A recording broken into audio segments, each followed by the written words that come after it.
All right, welcome back. Jacqueline Moffett is the Executive Director of Homes for Black Children, which was created in the wake or out of the ashes of the 1967 race rebellion.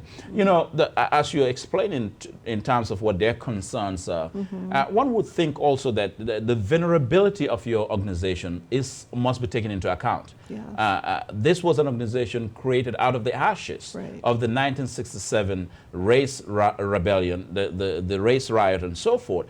And the niche that you feel here, there is more that the state could offer than just trying to pull your license. Am I wrong? That's correct. That's correct.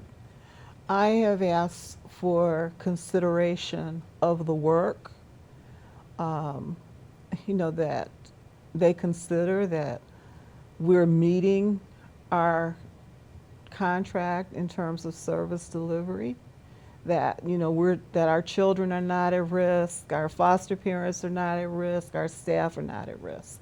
And that stability has been demonstrated according to their criteria, at least for the past 2.5 years.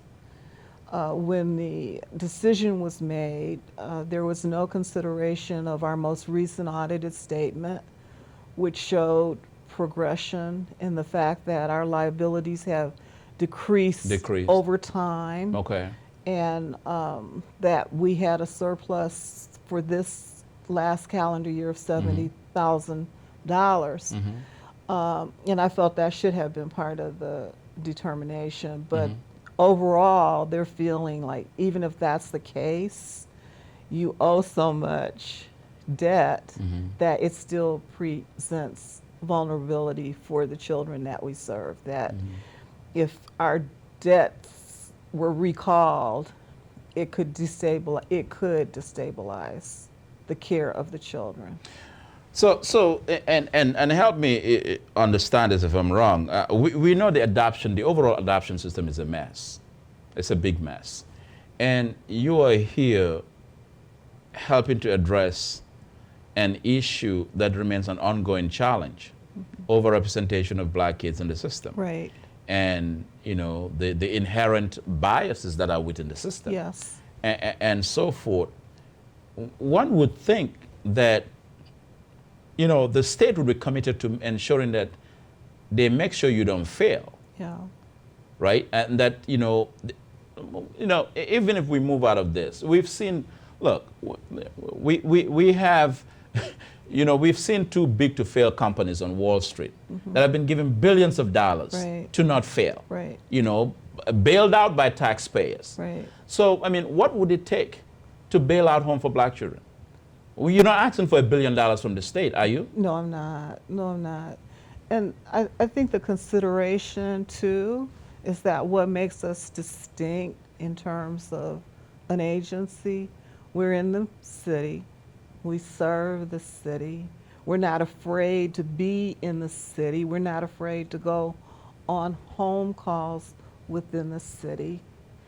You know, these kids could be my grandchildren or, you know, my cousins, my aunts, my whatever. They're like your family. Yes. So it's not just a simple matter of, well, okay, if Homes for Black Children isn't here, we can just put these kids with another agency. You know, we have people who have been at the agency doing this kind of work, not because, you know, they're getting rich by doing it, but out of commitment. Our staff, many of them have been there 10, 20. It comes from a heart and really wanting to see better for our people. In my own family, I am the 3rd generation out of slavery, yes. And one of the things that my grandmother always instilled is not where you go, but it's who you take with you. And I take that very close to heart. I feel it is a passion of, you know, like we can't go forward unless we all go forward. And that's what the agency really serves to do. In addition to being a model program, contributing models to the field, not only in adoption, family preservation. We've had 5 federal demonstration grants.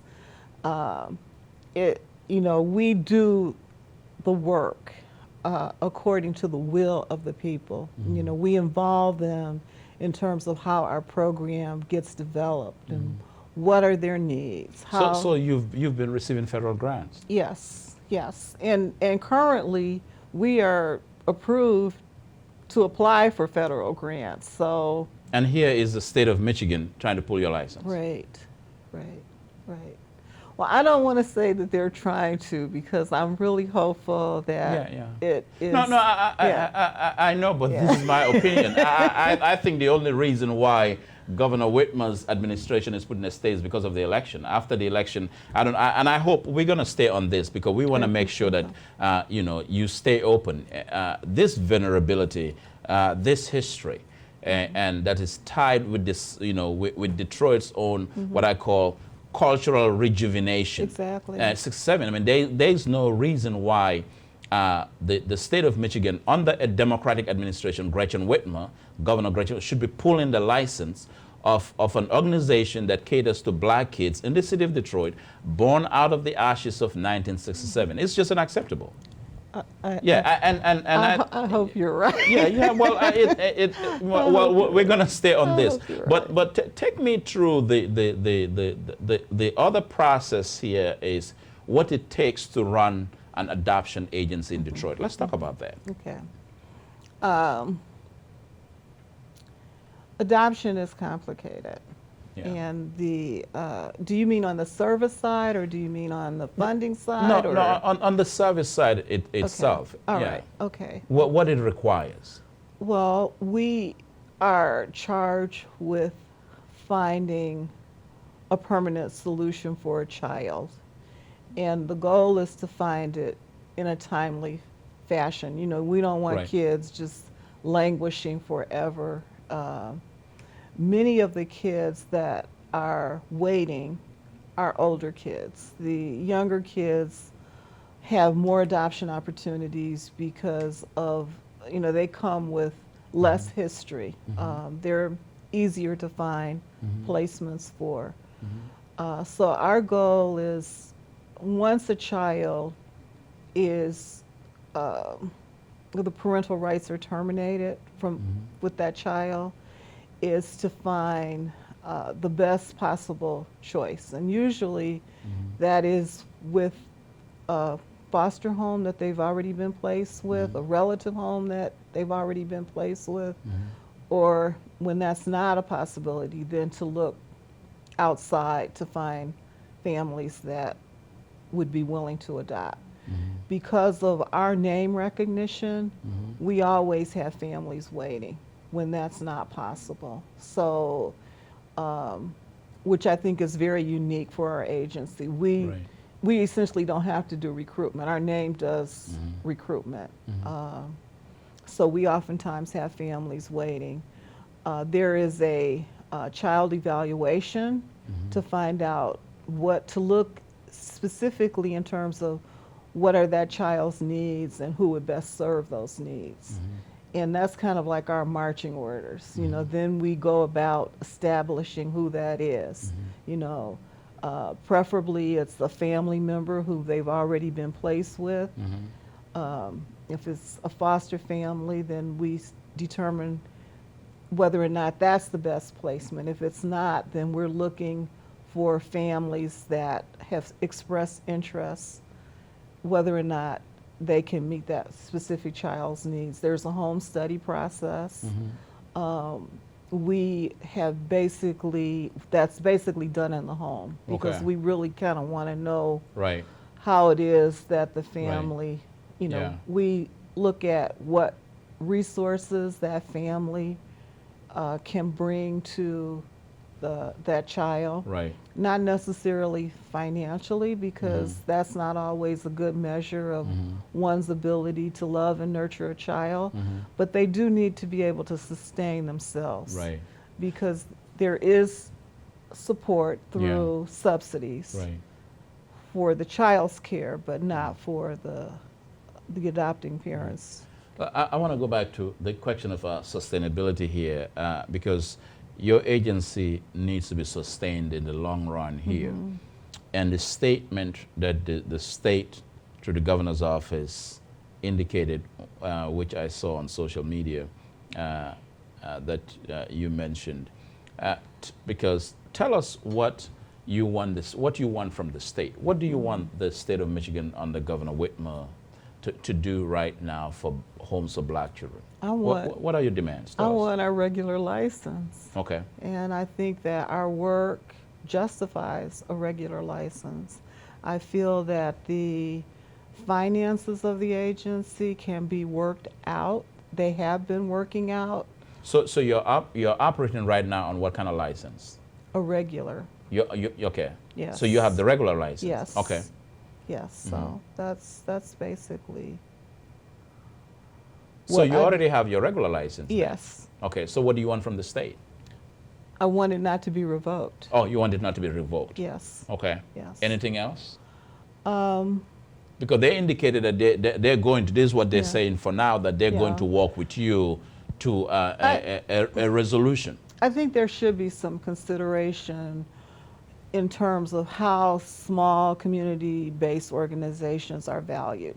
Okay. You know, we are a fee-for-service agency. That means that any service that we provide under contract, we have to pay for up front, and then we get reimbursed. So, you know, we've got to front that. Right. So if there could be some way of helping small community-based organizations such as myself to have that kind of basis where we're not, you know, trying to pull together money to pay for a service and then get reimbursed. Or dipping into a rainy day fund to do something and then it's not replenished. Yeah, so that would be helpful. You know, I don't know if that's possible, but if we're dreaming, that's the dream. Yeah.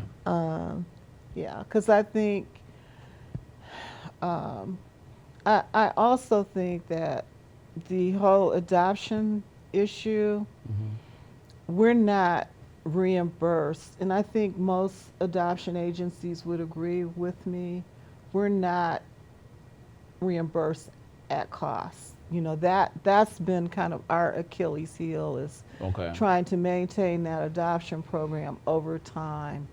For many, many years, we were funded by United Way. Okay. They're not funding you anymore? They do not fund our agency for adoption. I think like 2000, our United Way funding went from like $500,000 to $50,000 in 2011. So when we had United Way funding, that helped to mitigate a lot of issues. Right. And once that went away, then that left us in a vulnerable position. But many agencies, like the largest provider of adoption services in the city of Detroit, Catholic Social Services, they had to go out of business because simply you cannot run an agency on adoption reimbursement. It just doesn't happen. It's like running on a shoestring budget. One of the things that helped us this past year, and I give kudos to all the people who helped this to happen, is our foster care rate was increased by $10 a day per child. And so that shows you kind of that, you know, and this is like in the middle of the pandemic, so we're serving fewer people, but we're earning more, you know. So that kind of shows you that it's kind of across the board underfunded. Final question, would you like the governor to visit your agency? I would. Has she visited your agency? No, she has not. No, she has not. So you'd like her to visit? We have an open door policy for all of our community leaders to come and see the great work that we do, to speak with the people who are recipients of our service. You know, so it's just not coming from me, but that other people find value in the service as well. All right. Well, thank you so much for being here. Thank you for having me. Oh yeah, we keep us abreast. Let me know. I will. Every step of the way, what is happening. We would like to let our listeners and our viewers know. All right. Right. All right. Governor Gretchen Whitmer, I know you or your people are watching. Instead of shutting down homes for black children, or instead of the Department of Health and Human Services pulling their license, we need you to visit this agency that was born out of the ashes of the 1967 race rebellion and see what they're doing and see why they don't need to be closed. Instead, they need to flourish, and the state can support them in doing so with all deliberate speed. Thank you so much. We'll be right back with more on Sunday Nation.